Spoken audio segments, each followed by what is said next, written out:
أنساتي سيداتي سادتي، أهلا وسهلا فيكم بهذا البث الحصري والمباشر من تلفزيون طهران. طبعا كلياتكم مستغربين ليش أنا اللي طالع وملقي هذا البث، لأني مثل ما بتعرفوا زملائنا الإيرانيين كلياتهم مشغولين بالبحث عن سيادة الرئيس. في هذا السياق ينضم إلينا المراسل مهدي أكبر خارطي. سيد مهدي، ما تسمعني؟ نعم أسمعك. طيب سيد مهدي، يا ريت تطلعنا بأحدث مجريات البحث عن سيادة الرئيس، وين وصلتوا؟ أن هنا المكان كبير جدا، أكبر من سوريا بمرة ونصف، وأن فرق البحث لا تزال موجودة حتى الآن، تبحث مثل الدجاجة التي لا تعرف أين تبيت.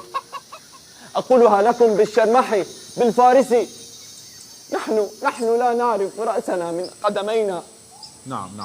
طيب أعود إليك يا سيد مهدي. أنتقل الآن إلى المحلل الاستراتيجي والسياسي والخبير بهي المواضيع البحث، يعني سيد سردار أكبر حمار. سيد سردار، يا ريت بس يعني تطلعنا هنت، يعني ليش سقطت طيارته لسيادة الرئيس تحديدا؟ نعم، لقد أقلعت الطائرة وكان الجو جميل والعصافير تلقلق، ولكن سيدي وحبيبي المسردب لم يكن راضيا عن نسبة الخمس، فأرسل رسالة إلى السيد الرئيس ومن معه: إما أن ترفع نسبة الخمس وتصبح 500، وأما أن يجعلكم كبة بالصينية.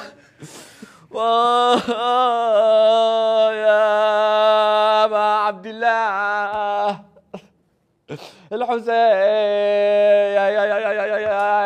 خرج شو ما يحكي؟ اسكت بالله، ما أنت إلا الكر اللي حكى معك.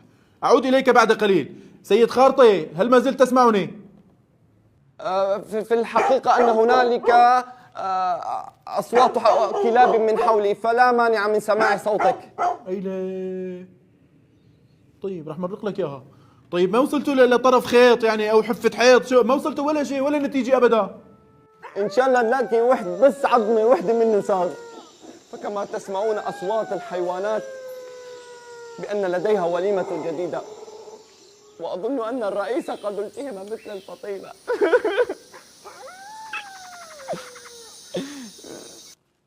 شو بتحكي؟ بالله زعلتني. طيب هلا نحن يعني كشعب سوري شقيق، يعني شو فينا نقدم لكم؟ شو بتحبوا نبعث لكم شوية كلاب شمامي تساعدكم؟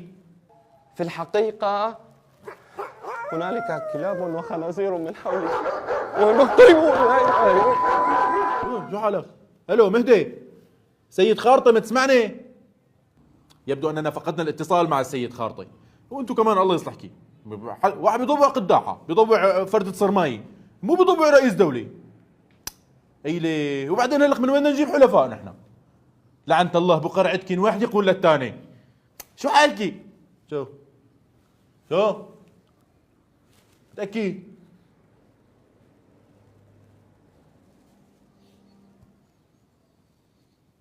خبر عاجل، نبأنا الآن أخبار مؤكدة عن مقتل الرئيس الإيراني جراء سقوطه من المروحية.